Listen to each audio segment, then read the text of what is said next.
Hello everyone, welcome. Welcome to English with Shalini. And this video we are going to discuss Nelson Mandela's long walk to freedom. So this is an extract from his autobiography. So we will read this chapter 2. So who was Nelson Mandela? Mandela is considered the father of modern South Africa, and he was the man who teared down the oppressive government and installed democracy in South Africa. And he received a Nobel Prize in 1993 for peacefully destroying the apartheid regime and laying the foundations of democracy in South Africa. So, what is apartheid? Apartheid means rang bhed. It is a political system that separates people according to their races, according to color of their skin. So Mandela and his African National Congress, which was his party, spent a lifetime fighting against apartheid system. Mandela had to spend 27 years in prison. Finally, democratic elections were held in South Africa in 1994, and he became the first black president of a new nation.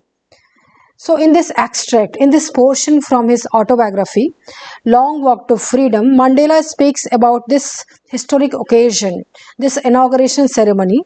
And in 10th May 1994, he became South Africa's first black president after more than 3 centuries of white rule. So, there was a supremacy of white for almost 300 centuries.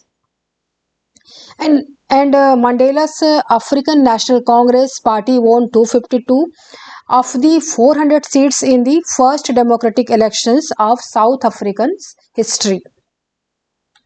So, in this election, they got 252 seats, and the inauguration ceremony took place in Union Building Amphitheatre in Pretoria today. And it was attended by politicians and dignitaries from more than 140 countries around the world. And never again, so he said, he addressed to his countrymen, and he said, never again will this beautiful land experience the oppression of one by another. So he said that never again this beautiful land of South Africa will experience oppression, and nobody will do oppression for of one another. Nobody will do this. And Nelson Mandela, in this address, he said that jubilant scenes on the streets of Pretoria followed the ceremony with black, white, and color reds celebrating together. They were all celebrating, and more than 1 lakh South African men, women, and children of all races sang, and they danced with joy. So now we will begin this chapter. So now Mandela is writing, it's from his autobiography. 10th May dawned bright and clear. For the past few days, I had been pleasantly besieged. Besieged means I was closely surrounded by dignitaries and world leaders who were coming to pay their respect before inauguration. So, people from different countries were coming to pay their respect to Nelson Mandela. The inauguration would be the largest gathering ever of international leaders on South African soil. These ceremonies took place in the lovely sandstone amphitheatre, you can see the picture, and formed by the Union Building in Pretoria, and for decades this had been the seat of white supremacy. This was the symbol of white supremacy. Who were whites? People, English people, whose skin color was white, and they dominated over black people. And now it was site of rainbow gathering. It was a rainbow because colors of different colors of skins were there, and of different colors and nations, for the installation of South Africa's first democratic non-racial government. On that lovely autumn day, I was accompanied by my daughter Janani. On the podium, Mr. D. Clark was first sworn in as the second deputy president. Then Thabo Mbeki was sworn in first deputy president. Now, when it was my turn, I pledged to obey and uphold the Constitution and to devote myself to the well-being of a republic and its people.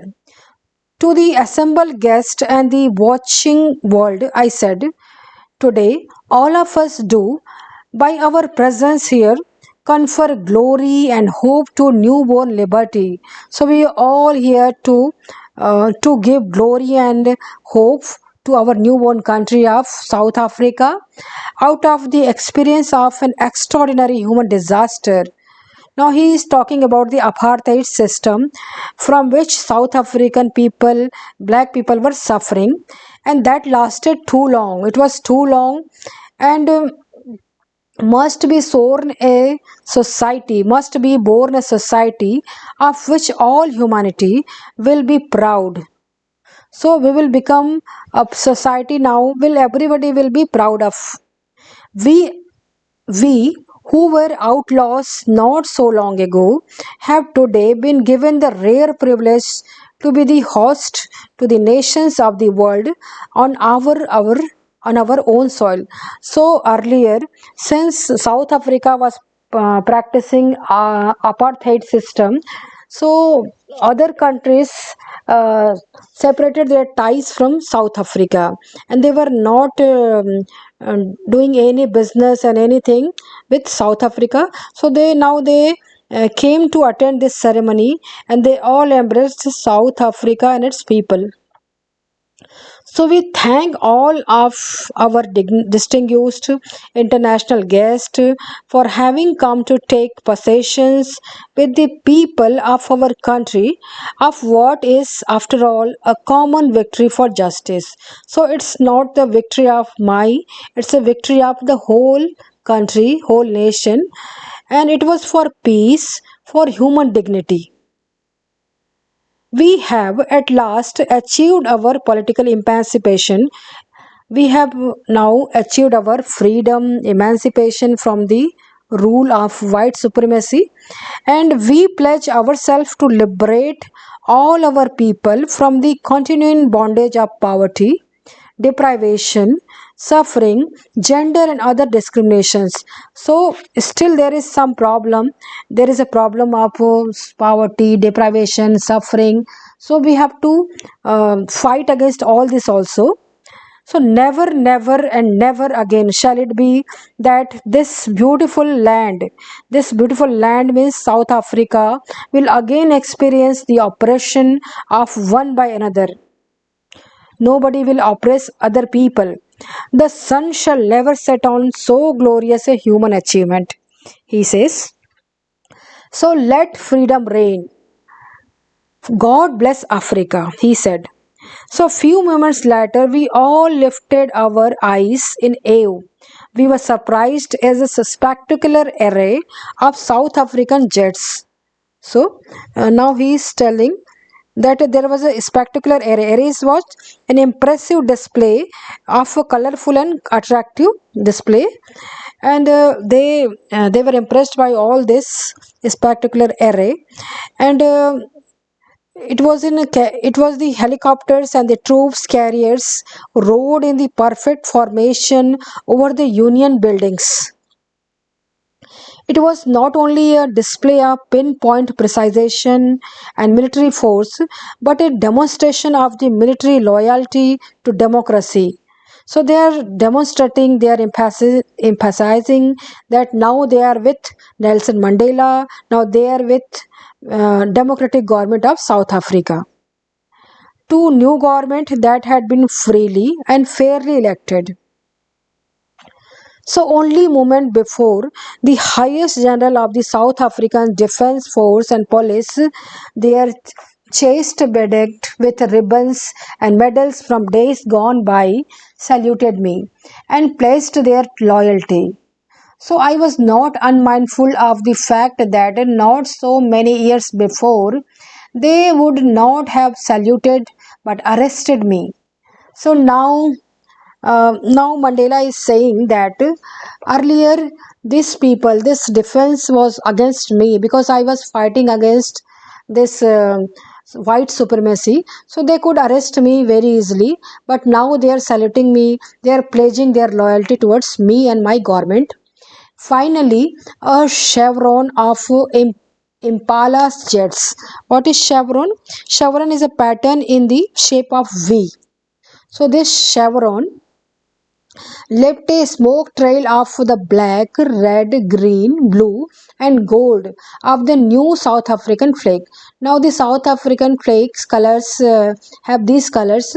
So, these jets were emitting those colors, and they were showing their loyalty to us.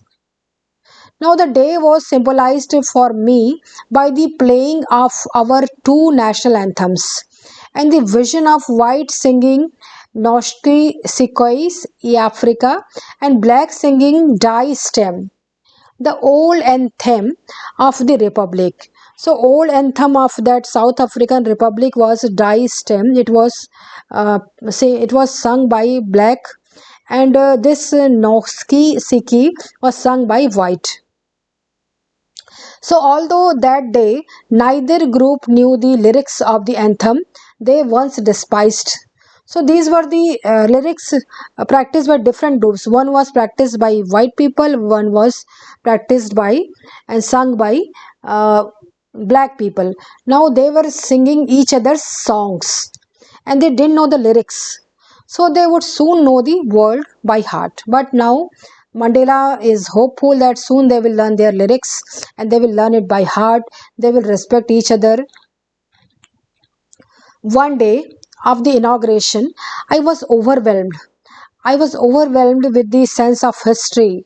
I was thinking about my past of South Africa.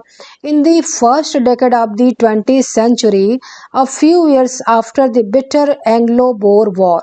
So there was a very bitter war, very this bitter war between Anglo means English people and Boer people, so that natives of South Africa. And before my own birth, it was before the birth of Nelson Mandela. So the white skinned people of South Africa patched up their differences and erected a system of racial domination against the dark skinned people of their own land. So earlier, these white skinned people were also having differences, but they somehow became together. They came together and they did racial discrimination against us, against the dark skinned people. So the structure they created formed the basis of one of the harshest. It was the harshest, it was the most inhuman societies the world has ever known. It was a very bad system. It was a rang bhed, apartheid. And now in this last decade of is a man, that system had been overturned forever. Now this system has changed and replaced by one that recognizes the rights and the freedom of all people. Now things have been improved much regardless of the color of their skin. Now there will be government, there will be people who will not be prejudiced against other people on the basis of color of their skin, on the basis of their race. That day had come about through the unimaginable sacrifices, but this day came not easily. It came with the unimaginable sacrifices of the thousands of my people. Who were my people? They were dark people, people whose suffering and courage can never be counted or repaid. So we can't forget them. We can't forget this leaders. I felt that day, as I have on so many other days, that I was simply the sum of all those African patriots. So now Mandela is saying that I am not just Nelson Mandela.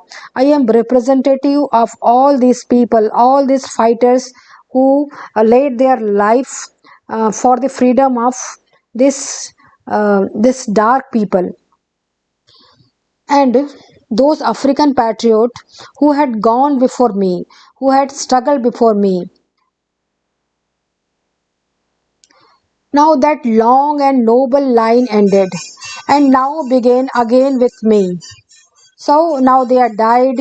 This line of leaders have been died now and ended. I was pained that I was not able to thank them.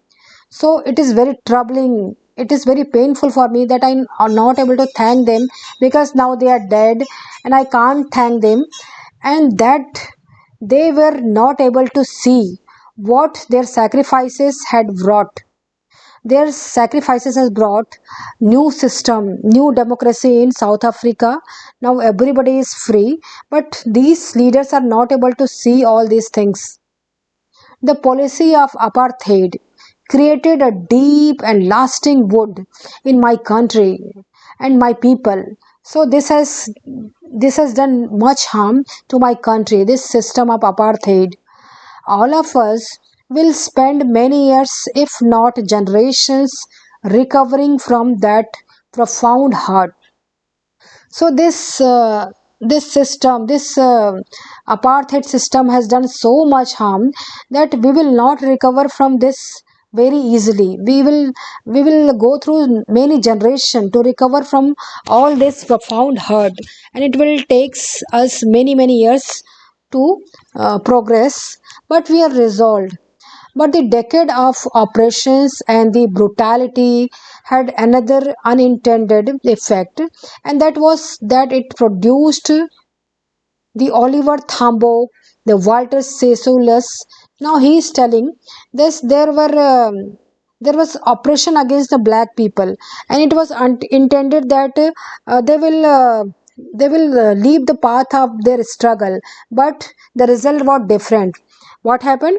This domination over the black people made them more strong. And who were those people? They were Oliver Thambos, the Walter Sissulus. Now you can see the pictures. The Chief Luthulis, the Yusuf Dados, the Bram Fishers, and the Robert Subukwes of our time. These are people who were leaders, and there were men of such extraordinary courage, wisdom, and generosity, and they were very kind people, and that their like may never be known again. So we will not have such people again. Perhaps it required such a depth of oppression to create such height of character. So they were men of characters, they were men of dignity, and they were men of power. And this kind of much oppression is needed to become such kind of character. So they became such great men because of oppressions they suffered through. My country is rich in minerals and gems that life beneath its soil. So, South Africa is full of diamonds and there is gold also. So, now Mandela is saying that my country is full of minerals and gems, and this lies beneath its soil. But I have always known that its greatest wealth is its people. So he is telling that this wealth of people is much more than that wealth of that minerals and gems, than the value of these minerals and gems, and finer and truer than the purest diamonds. Now it is from these comrades in the struggle that I learned the meaning of courage. So I learned the meaning of courage, and from these people, these comrades, these friends, these leaders taught me a lot.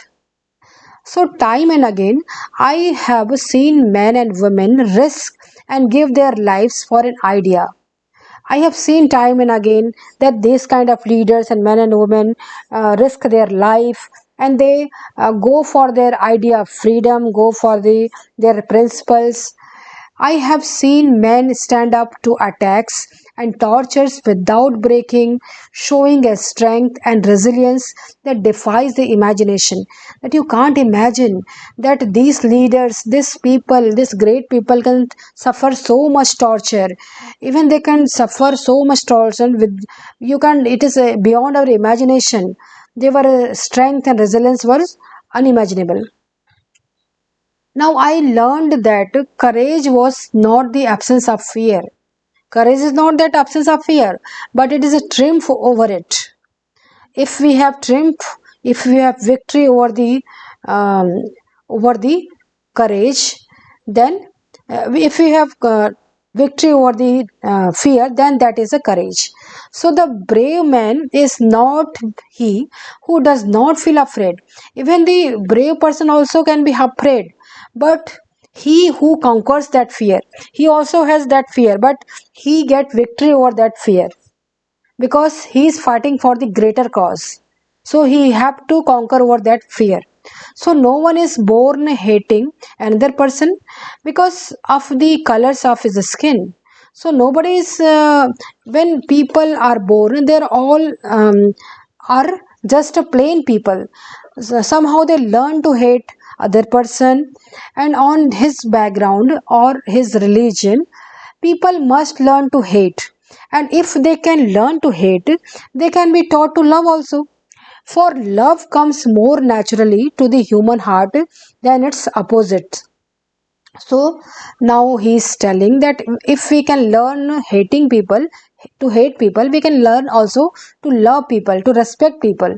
So even in the grimiest times in prison, even the grimiest and the very torturous times which I spent in prison, when my comrades, when my friends and I were pushed to our limits, they were tortured so much, they were pushed against the limits of uh, their uh, forbearance. They were then I would see a glimmer of humanity in one of God's. So when they were beaten, when they are beaten, they were persecuted. When he used to see the people where certain guards shows little kindness towards Mandela, perhaps just for a second, but it was enough to reassure me and keep me going. So that a small ray of freedom, that a small ray of that kindness made me go prolong this fight for freedom, fight for liberty. So like we call dubte ko tinke ka sahara. So he was getting support from that little ray of kindness.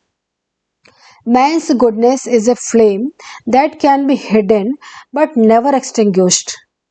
So man's goodness, man's value is a flame. It is a kind of a light, and that can be hidden, but it can be uh, it can never be extinguished. It can never be ruined forever. So in life, every man has twin obligations, two obligations.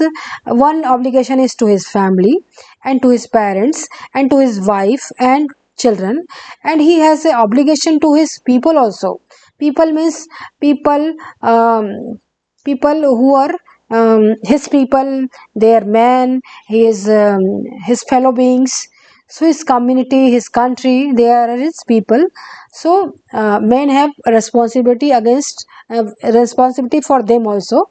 So in a civil and a human society, any civil and human society, each man is able to fulfill those obligations, those duties according to his own inclinations, um, own own wish and abilities.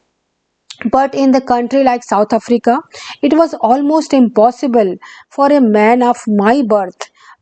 My birth means I was a colored people, I was a black people, I was a black person, and color to fulfill both of those obligations. So I was such in position that I was not able to fulfill my duty for my family, duty for my people simultaneously. So in South Africa, a man of color, that black people who attempted to live as a human being was punished, and they were isolated, they were separated.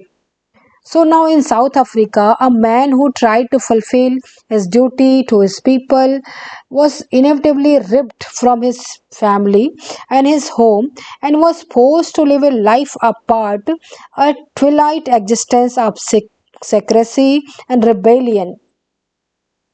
So they cannot live a normal life. If anybody is trying to free their people, anybody is trying to do and work for a greater cause, they will have to suffer. So I did not in the beginning chose to place my people above my family. I was not always like that. I was not always like the fighter. I was not always like a leader. I was just a common man earlier. But in attempting to serve my people, I found that I was prevented from fulfilling my obligations, my duties as a son, as a brother, as a father, and as a husband. So I was not able to do all these duties for my family. So I was not born with a hunger to be free. I was not always like this. I never had that hunger that I want to be free, because I was born free. Free in the every way that I could know. Free to run in the field near my mother's hut, and free to swim in the clear stream that ran through my village, free to roast mealies under the stars and ride the broad backs of slow moving bulls. So he is thinking about his childhood. My childhood was very much free. I was free to do all these activities. As long as I obeyed my father and abided by the customs of my tribe, so I was not troubled by the law of man or God. It was only when I began to learn that my boyhood, so I when I grew and I came to boyhood, freedom was an illusion. I came to know that I was thinking I was free, but I was not free. When I discovered as a young man that my freedom had already been taken away from me, and that I began to hunger for it. I was pining for that freedom. At first, as a student, I wanted freedom only for myself. I wanted to free for myself and not for my people. The transitory freedom of being able. Transitory freedom is temporary freedom of being able to stay out at night. I wanted to enjoy life. I wanted to stay out at night, read what I pleased, go where I chose. So later, as a young boy in Johannesburg, he was living in Johannesburg, I yearned for the basic and honorable freedom of achieving my potential. I wanted to get my potentials. I wanted to get my strength of earning my keep. I wanted to earn something in order to. I wanted to earn a pocket money, you can say, of marrying and having family. Wanted to marry, I wanted to have family, but I was not free for all these. The freedom not to be obstructed in a lawful life. So but then I slowly saw that not only was I not free, but my brothers and sisters were not free also. I saw that it was not just my freedom that was curtailed, that was taken away, but the freedom of everyone who looked like I did. Who looked like I did means I was a black person, and other peoples who were black, whose color skin was his color of skin was black. That is when I joined the African National Congress. So for this greater cause of freedom for everybody, I joined the African National Congress, which was a party, and it was a political party, and that is when the hunger for my own freedom became the greater hunger for the freedom of my people. Now I was hungry for the freedom of my country, for my men, and for my people, of my black people. So it was this desire for the freedom of my people to live their life with dignity and self respect that animated my life. Now I was full of life, I was full of energy, because I was fighting for the greater cause. So that transformed a frightened young man. Earlier I was just a common man, I was also a frightened young man, and I became the bold one. So that drove a law abiding attorney to become a criminal. I was a person who was a law abiding. I always followed the laws, but I became criminal. I became criminal in the eyes of the white people, the people who are practicing apartheid. So that turned a family loving husband, that I was a family loving husband, family loving person, into a man without a home. Now I didn't have my home, and I was forced a life loving man, and that forced a life loving man to live like a monk.